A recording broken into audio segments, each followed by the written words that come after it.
Thomas J. Bradford.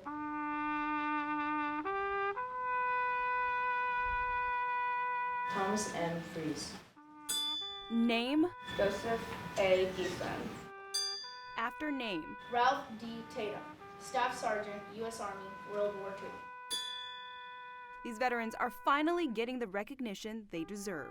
This ceremony is to honor those veterans that came here that never got their military honors. For whatever reason, these veterans have unfortunately been forgotten. No family, no one to claim them, no one to be there to say a final goodbye.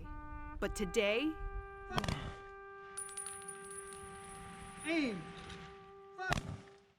that all changes right here at the Sacramento Valley National Cemetery with one last ceremony to honor each veteran and all they stood for. We are now their family, basically. Stephen Bound, We accept this flag as a symbol of our appreciation. a member of the American Legion out of Healdsburg, is accepting the burial flag for these veterans. It's emotional for me that these veterans don't have families. And that emotion is something Ron Collier is very familiar with. He's a volunteer for Missing in America Project, an organization that identifies the remains of unclaimed veterans and brings them to a national cemetery. I had 3 veterans today that I found in Sonoma County that I brought over here in July of 20, and they were given their military honors today. For these 3 veterans, these honors have been waiting for them for a long time. They had been sitting on the shelf for about 20 years. Nobody had claimed them, and I claimed them. I become their last family. Even though these veterans may be unaccompanied, these headstones show that there's a person behind each name with a story and possibly a family that never got any closure. We have had some people come forward and say, that's my uncle.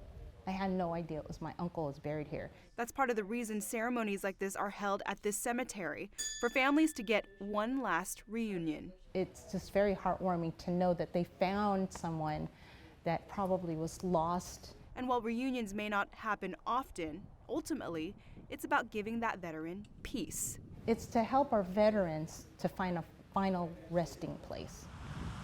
In Dixon, Jeannie Nguyen, Fox 40 News.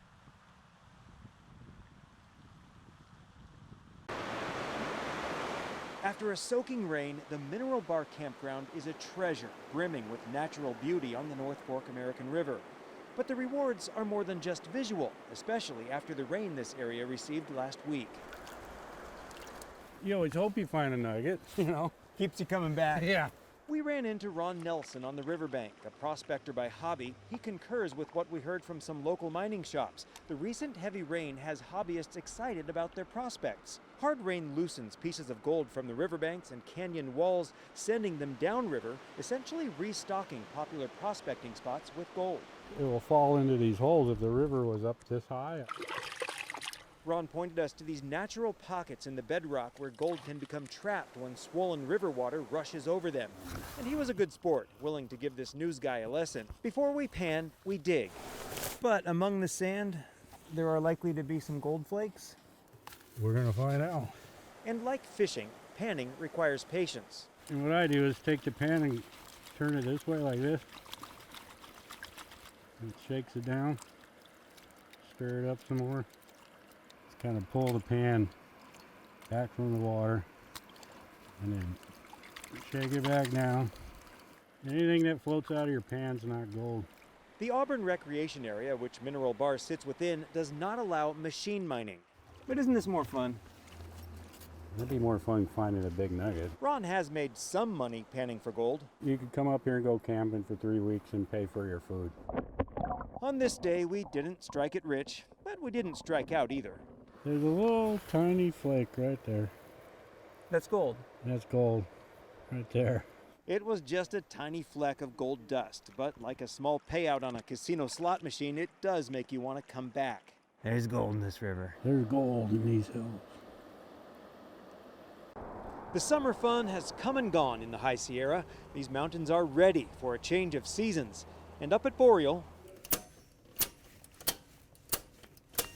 Staff members have been busy boxing up the bike equipment and dusting off the skis and snowboards. They're getting the resort ready inside and out for an opening day that is fast approaching. We're doing all sorts of things to get ready for this season. Max Gale is one of the managers on this mountain. I hope we have a big winter with lots of folks getting outside to enjoy the sports they love. Nature delivered a dusting of snow to these slopes on Friday, but it's already melted away. However, opening day doesn't have to wait for nature.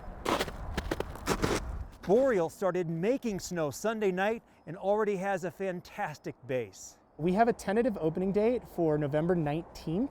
But however, just keep an eye on our website because chances of opening sooner always exist. The snowmaking system is drought friendly. We pull the water that we use for snowmaking out of this pond and it refills as things melt. Water is piped from the on-site pond to the snow machines that dot the mountain from the base to the summit. We essentially blow the water out up into the air and with the use of very fine misters as well as a fan gun to push it up into the air. And the idea is that it freezes before it hits the ground. For the resort to open, all the obstacles under the snow need to be covered. Obviously, we need to be able to make it from the top of the chairlift to the bottom of the chairlift as well. The snow that fell Friday served as a kind of welcome mat, cooling the ground, giving the machine-made snow something to stick to, and stoking optimism that we won't see bare earth on this ground again until next spring. I think this is here to stay. And this season at Boreal brings the return of group lessons and some indoor amenities. At the end of the day, ski season is just a few weeks away. I've been in the area about 37 years, but on this land, 30 years. North Glenn County, just outside of Orland. The area Joey Franks will live the rest of her life. Because I have my heart invested in this place. Her passion for the land, though, cannot help the emptiness far below it. You've had underground water to supply your home and your property the whole time you've been here, but recently something happened. Yes, recently the sprinklers stopped sprinkling, and so I realized something was up. About 5 weeks ago, her well ran dry. She isn't the only one. Straight back, straight back. Atta girl. There you go. Good. That's where all this water comes in. What is that? So we've got a water distribution event that's open to Glenn County residents that are suffering from water insecurities due to the ongoing drought. In Glenn County, officials say more than 200 homes that rely on underground water wells no longer have water.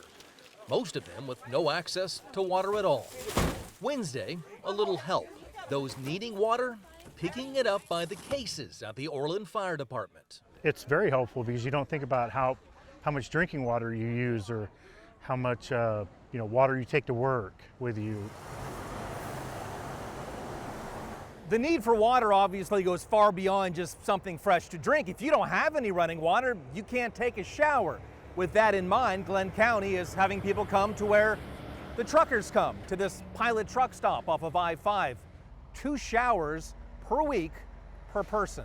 Thinking that in times of need, you find how many people really care. Franks is one of the fortunate ones. Her sons helped her move in this above-ground tank. 2,500 gallons that'll last her a little more than a month until she needs a refill. Hopefully, Mother Nature steps up this rainy season. I am happy every time there's rain. I'm loving it. In Glenn County, Eric Rucker, Fox 40 News.